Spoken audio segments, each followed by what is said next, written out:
Welcome back to Neekonomics, episode 3. Today we got a special guest, Ralph Newson Smith, for us to interview, as we're going to be talking about AI and its effect on the economy in our modern world. So Ralph, kick us off, introduce yourself to the audience. So my name's Ralph. I'm not going to be featuring on this podcast video-wise, but I'm actually going to be the main producer and website manager, which a website is coming for this podcast. Today though, I'm being interviewed about AI and its effects on the overall global economy and more specifically the UK economy, as I'm quite interested in computer science and AI is quite a big passion of mine. So when you see the audio and video improving on this channel as well as the editing, you can count on me. While me and Marwan could talk about the economic side, Ralph, could we first start off with you giving us a quick debrief and explanation on what exactly AI is before we talk about the economic roles?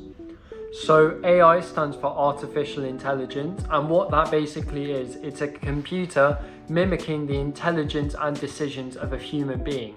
And how it does this is through careful calculations and algorithms using different weightings through something called a neural network, which is basically like a simulated version of a brain, using lots of different probabilities to basically guess what a human would say in that scenario, using a massive set of data, which is called an AI database. Well, thank you, Ralph, for that summarization of the AI. And should we hop into the first official question? But before we go into this, the IMF last year did release an article saying how AI could affect 40% of jobs, which affects half of the global economy, which means it is incredibly influential when it comes to the global markets around the world. So my first question to you, Ralph, is what jobs could be most at risk due to AI? And the second part to my question is, how long do you think AI will take to advance enough so that it can replace these jobs sufficiently? So what jobs are at risk? Jobs that require heavily on analyzing data, and jobs that require heavily on one specific routine, and jobs that in general require basic activities. Those are all at risk of being taken. So things like taxi drivers, bus drivers, we've already seen it in taxi drivers. There are now driverless cars in the US. This is already an example of what jobs will be replaced in the future. Furthermore, things such as customer service, those are also very easily replaceable because they don't require activity outside of routine, and that's what makes them so easily replaced. So Dylan, what do you think the short-term impacts of AI job loss will be? Well, personally, I think the short-term impacts of AI, especially when more developed, will be horrible, especially on low-income families. The income inequality will clearly increase severely, and I guess they can claim the UBI, but what else can they do?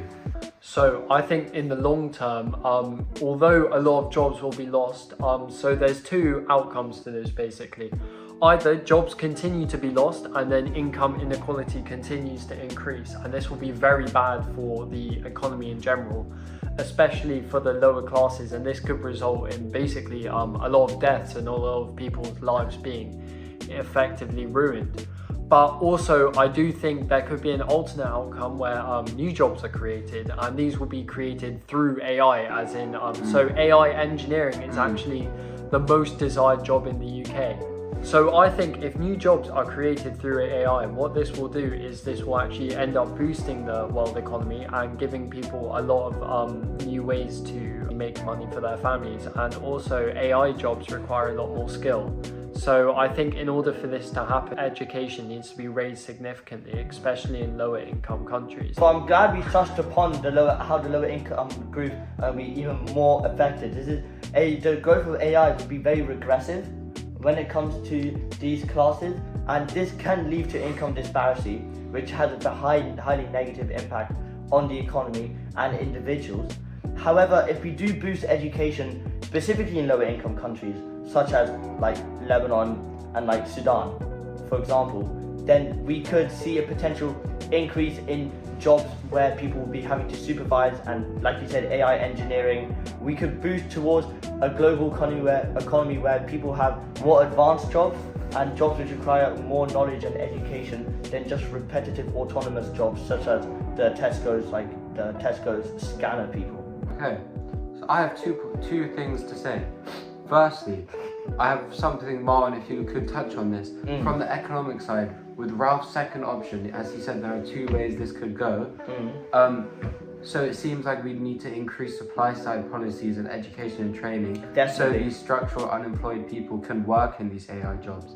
And I would also ask Ralph after, could you please describe which route you think will happen, number 1 or 2? Okay, well, thank you for the first part, because I'm not answering Ralph's question. But the question you asked me, I do think these supply side policies will have to increase. But the real question is, where will the governments be getting the funding for this? National debt is already on such high pressure, and national debt is actually increasing, and the pressures on national debt are increasing. It's around 1 trillion in the UK alone, which means when we're talking about the funding that governments will receive to spend their expenditure on supply side policies, that could be a question arising from development of AI. So do you think they're going to increase taxes for this? I mean, taxes could increase, but the thing is, maybe the higher tax brackets will be paying more, because when the lower... they should pay. Yeah. What? They should pay. Yeah, oh no, they will pay, because remember we were saying before, jobs will become more advanced. The lower, the autonomous repetitive jobs such as Tesco customer service, they won't be in effect anymore, which means people will be having higher paid jobs, which means a higher percentage of the population will be falling in a higher tax bracket, which means government revenue will be increasing. But that could definitely be exactly like higher, and that's where where governments could get their income from. So you think the market will just play itself out and we don't need to do anything about it? No, I do think policies should be set to, number 1, increase education in the population.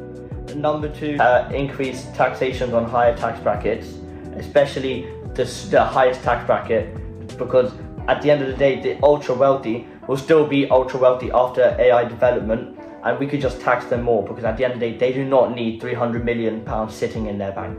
So I'd like to say that the ultra wealthy are the people who will benefit most from AI, as they're the ones who are going to be using it in their businesses and their entrepreneurial plans to basically automate and cut costs. And this will make them richer at the cost of lower classes.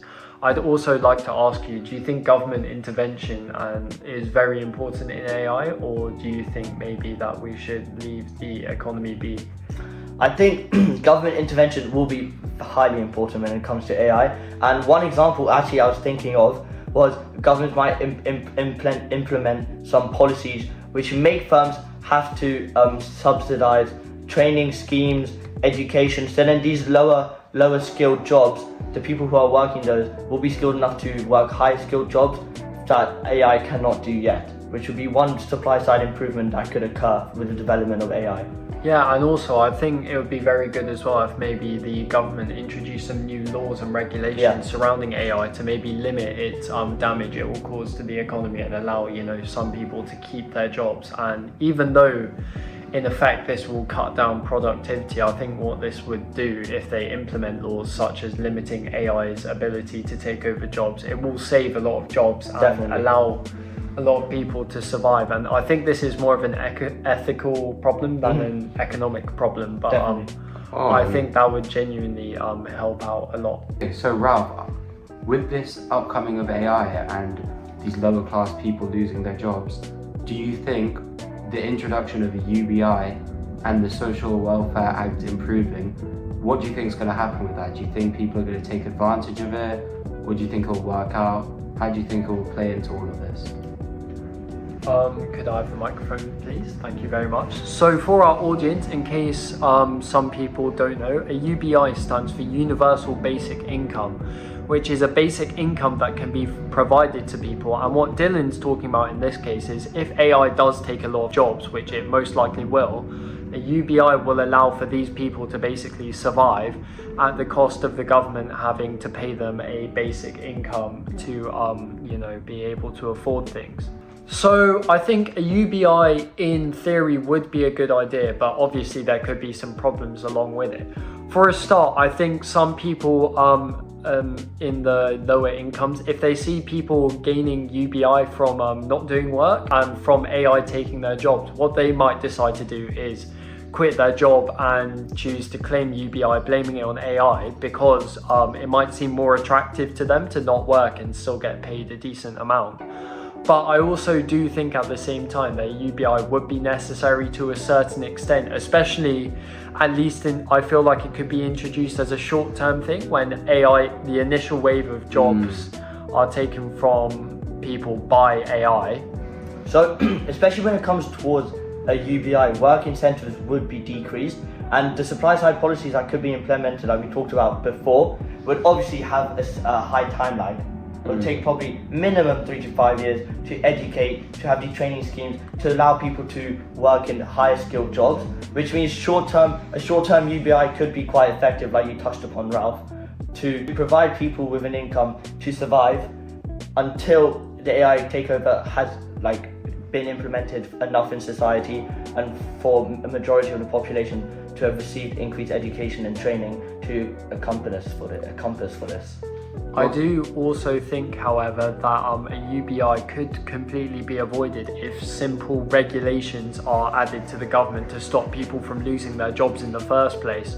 Then by that regard, UBI won't be necessary, and then that will be very beneficial for the government, because it would potentially save billions that they wouldn't have to spend providing people with an income because their job's been taken with AI. And also from an ethical standpoint, I think that's good, because you're allowing people to keep their jobs where they can potentially gain more money and they actually have to work for it, meaning there's also like a bit of a social aspect there, rather than forcing people to claim benefits because AI has taken their jobs. Yeah.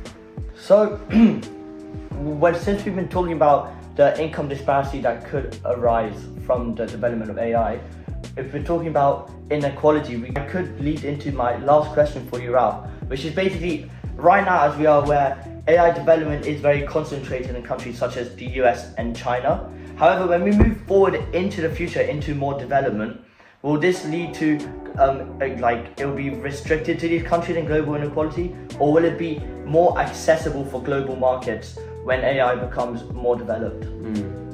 So I think that while the US and China definitely absolutely have a monopoly in the market right now, China with DeepSeek and America with ChatGPT, I do not think it will stay like this. I think AI will globalize very quickly.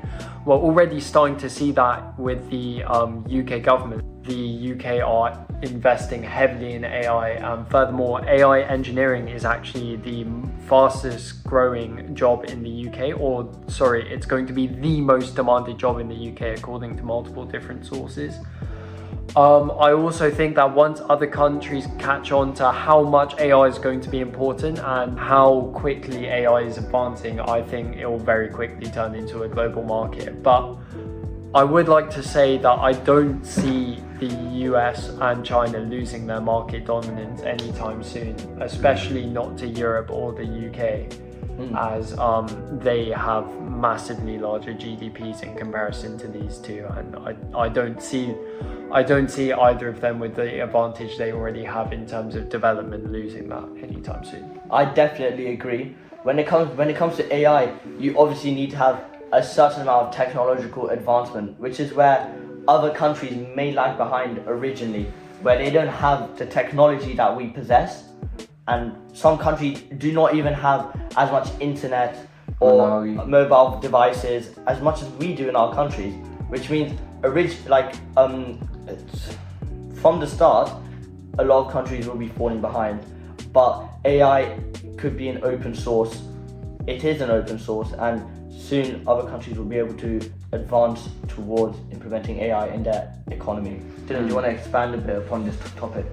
Well, personally, what we need to think about, countries such as Nigeria and Sudan, places like this, we are seeing, especially in the past decade, especially with their stage they are in the industry right now, they are growing very fast, but they won't have time to get to this high places like countries like the UK, America, Japan. They won't have time with AI because they're not going to be able to afford to compete with other countries.